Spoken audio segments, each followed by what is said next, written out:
Hello दोस्तों, यदि आप हमारे चैनल से नए जुड़े हैं तो हमारे चैनल को सब्सक्राइब जरूर करें और अपने दोस्तों में शेयर करें। शाम का वक्त था। पूरी तरीके से अंधेरा भी नहीं हुआ था। शहर के बाहर बनी पुरानी कॉलोनी से एक डिलीवरी बॉय बड़ी तेजी से अपनी साइकिल से गुजर रहा था। तभी एक घर के बाहर एक बच्चे की रोने की आवाज सुनाई दी, जो किसी से मदद की गुहार लगा रही थी। फूड डिलीवरी बॉय वहां रुका और देखने लगा कि आखिर ये कौन बच्चा है जो इतनी जोर से रो रहा है। डिलीवरी बॉय ने देखा कि एक तरफ बने एक पुराने मकान से उस बच्चे की रोने की आवाज आ रही थी। उसने जब बाहर से झांक कर देखा तो घर के दरवाजे पर उसे एक छोटी बच्ची नजर आई। वो बच्ची लगातार रो रही थी और उसे अपनी तरफ बुला रही थी। उसने देखा उस घर में उसे कहीं कोई नजर नहीं आया, बल्कि आसपास के घर भी बिल्कुल खाली और अंधेरे में डूबे हुए थे। उसे हैरानी हुई और उसने सोचा कि बच्ची जरूर किसी मुसीबत में है। और वो डिलीवरी बॉय बच्चे की तरफ बढ़ा। वो जैसे ही घर के दरवाजे पर गया, वो बच्ची घर के भीतर भागी। डिलीवरी बॉय थोड़ा चौंक गया और डरते हुए घर के अंदर जाने लगा। वो जैसे ही घर के भीतर गया, घर का दरवाजा जोर की आवाज के साथ बंद हो गया। अगले दिन दो दोस्त राघव और जॉय एक कमरे में बैठकर बातें कर रहे थे। तभी उनका तीसरा दोस्त रिकी भागता हुआ बाहर से आया और न्यूज़पेपर दिखाता हुआ बोला, ये देख, उस घर के बाहर से एक आदमी आज फिर गायब हुआ है। बाकी दोनों ने देखा तो न्यूज़पेपर में आर्टिकल आया था कि डिलीवरी बॉय अपने घर पर नहीं पहुंचा। उसके परिवार वालों ने पुलिस कंप्लेंट की। पुलिस ने ढूंढा तो उसकी साइकिल और सारा सामान उसी पुरानी घर के बाहर मिला, लेकिन उस आदमी का कहीं कोई पता नहीं था। डिलीवरी बॉय की वारदात पढ़ने के बाद उन्होंने फैसला कर लिया कि वे उस घर में जाकर देखेंगे कि आखिर हुआ क्या है, क्योंकि पिछले कुछ वक्त से उस घर के आसपास लोगों के गायब होने की खबर आने लगी थी।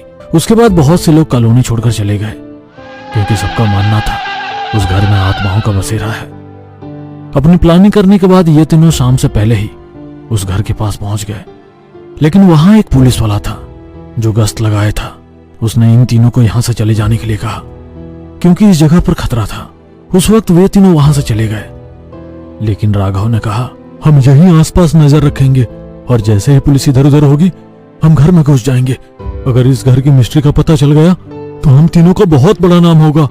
हाँ, वैसे भी अभी तक हमारे हाथ कुछ ऐसा नहीं लगा जिससे हम फेमस हो पाते। इस कॉलोनी में जो कुछ वारदातें हो रही है, इसकी मिस्ट्री हम सुलझाते हैं तो जाहिर सी बात है कि एक झटके में हम तीनों फेमस हो जाएंगे। तीनों वहीं इंतजार करने लगे। कुछ देर बाद ही जब वो पुलिस वाला वॉशरूम के लिए एक कोने में गया, वे तीनों पुलिस से छुपते छुपाते उस घर में पहुंच गए। वहां जाकर देखा तो उन्हें ऐसा कुछ नहीं लगा जिससे उन्हें डर लगे।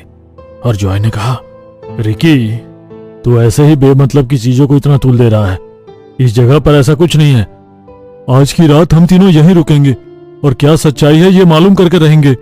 शाम तक जो घर बिल्कुल सामान्य लग रहा था, अंधेरा होने पर वो बड़ा ही भयानक और मनहूस लग रहा था। उस घर में बिजली भी नहीं थी, मगर ये तीनों पूरी तैयारी के साथ आए थे। उनके साथ लाए गए टॉर्च लाइट जलाकर और कहीं कहीं मोमबत्ती जलाकर तीनों ही बीच हॉल में बैठ चुके थे। बैठे बैठे काफी वक्त गुजर गया। इस जगह पर ऐसा कुछ नहीं हो रहा है। यहाँ रुकना टाइम वेस्ट है यार। हमें यहाँ से चलना चाहिए। अगर यहाँ आए हैं तो इस तरीके से नहीं जाएंगे। अगर कुछ भी नहीं मिलेगा तो हम लोग यहाँ आज की रात गुजारेंगे और लोगों को दिखाएंगे कि यहाँ ऐसा कुछ नहीं है। ऐसा करके हम अपना नाम कमा सकते हैं। राघव के प्लान पर बाकी दोनों सहमत नजर आ रहे थे। इतने में उन लोगों को किचन से किसी के गुनगुनाने की आवाज सुनाई दी। यह सुनकर तीनों ही थम गए। राघव, जॉय और रिकी एक साथ उठकर खड़े हुए। वे धीरे धीरे किचन की तरफ बढ़ने लगे। जब उन्होंने किचन में जाकर देखा तो वहां कोई नहीं था, लेकिन उन्हें हैरानी हुई कि किचन में तरह तरह का सामान भरा हुआ था और बहुत सारा खाना भी बना हुआ था। राघव ने खाने के एक बर्तन को हाथ में लिया और बोला, यह सब कुछ तो बिल्कुल फ्रेश है, जैसे अभी अभी बना हो, लेकिन यहाँ तो कोई नहीं है। राघव के हाथ में पड़े पड़े ही वो खाना धीरे धीरे सड़ने लगा और उन खानों में कीड़े नजर आने लगे। देखते ही देखते वहां मौजूद सभी खाने सड़ गए और वहां बदबू फैलने लगी। वे तीनों अपना नाक बंद कर अभी किचन में खड़े ही थे कि बाहर टीवी के चलने की आवाज सुनाई दी। जॉय ने कहा, जब लाइट ही नहीं है तो टीवी कैसे चल सकता है। वे तीनों वापस हॉल की तरफ आए। हॉल में आए तो देखा कि वाकई में टीवी चल रहा था। और टीवी के सामने एक कुर्सी थी जो हिल रही थी। राघव और जॉय ने एक दूसरे की तरफ देखा तो दोनों की आंखों में डर नजर आ रहा था। राघव ने डरते हुए पूछा, कौन है यहाँ? राघव के पूछते ही टीवी एकदम से बंद हुआ और आवाज के साथ टीवी ब्लास्ट हो गया। राघव और जॉय दोनों ही चिल्ला पड़े। सब कुछ शांत होने के बाद उन्होंने देखा उनके साथ रिक्की नहीं था। राघव ने हैरानी से चारों तरफ देखकर रिक्की को आवाज लगाई, रिक्की, रिक्की, तुम कहाँ हो? लेकिन उसका कोई आवाज नहीं आया। राघव ने जॉय से कहा, एक काम करते हैं, तुम रिक्की को नीचे ढूंढो और मैं उसे ऊपर की तरफ जाकर देखता हूँ। जॉय को डर तो लग रहा था, लेकिन उसे रिक्की को ढूंढना था तो राघव से अलग होने के अलावा और कोई ऑप्शन नहीं था। दोनों ने एक एक टॉर्च ले ली और अलग अलग होकर उसे ढूंढने लगे। राघव एक एक सीढ़ी चढ़ता हुआ ऊपर बढ़ रहा था। आज बहुत बुरे फंस गए यार। और फिर अपने आप को समझाने की कोशिश करता कि घोस्ट हंटर बने हैं, इन सब चीजों से डरने से काम नहीं चलेगा। राघव जैसे ही ऊपर गया उसने देखा सामने वाला कमरा खुला था और उस कमरे में रोशनी आ रही थी। साथ ही साथ उस कमरे में वैसे ही गुनगुनाने की आवाज आ रही थी जैसे थोड़ी देर पहले किचन से आ रही थी। राघव डरते हुए उस कमरे की तरफ बढ़ रहा था। राघव जैसे ही उस कमरे के दरवाजे पर गया उसने देखा पूरा कमरा खिलौने से भरा हुआ था और ऐसा लग रहा था जैसे ये कोई 7-8 साल के बच्चे का कमरा है। वहां जमीन पर कलर्स बिखरे हुए थे। कलर पेंटिंग हुई कई सारी कागज थी जिन पर बहुत अलग अलग चित्र बने हुए थे। दिखने में ऐसा नहीं लग रहा था कि किसी बच्चे ने यह पेंटिंग बनाया है। वो पेंटिंग बहुत ही भयानक थी। किसी में आधा फटा हुआ सर था, किसी में सर कटी लाश थी, किसी में सिर्फ यूं ही लाल रंग के पेंट से खून के ड्रॉप्स बने हुए थे। राघव की नजर एक पेंटिंग पर जाकर थम गई। पेंटिंग में एक कांच की बोतल थी। बोतल में एक आदमी को बंद दिखाया था जो उस बोतल से निकलने की कोशिश कर रहा था। राघव उस पेंटिंग को देख ही रहा था तो उसे लगा जैसे उसके पीछे से कोई गया हो। राघव ने जैसे ही पीछे पलटकर देखा कमरे में अंधेरा छा गया और नीचे से जॉय के चीखने की आवाज आई। राघव नीचे की तरफ भागा।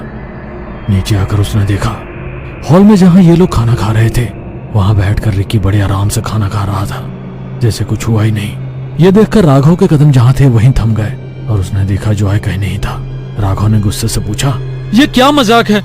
तुम कहां थे और जॉय कहां है? लेकिन रिक्की ने कोई जवाब नहीं दिया और वो खाना खाता रहा। अंत में राघव ने रिक्की का कंधा जोर से हिलाते हुए पूछा तो रिक्की ने राघव की तरफ पलटकर देखा।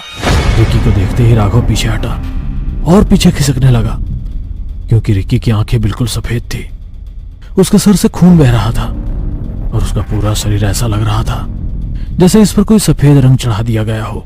इसका साफ मतलब था कि ये रिक्की तो था लेकिन अब जिंदा नहीं था।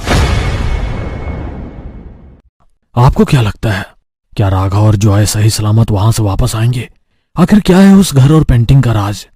अगर आपको पता है तो कमेंट में हमें जरूर बताइए। अगर आपको नहीं पता तो इस वीडियो को लाइक करें और कमेंट में पार्ट 2 लिखिए। और हाँ, नए हो तो चैनल को सब्सक्राइब करना मत भूलना। आपसे मुलाकात होगी ऐसे ही दिल दहला देने वाली कहानी में। तब तक याद रखें, डरना जरूरी है। हेलो दोस्तों,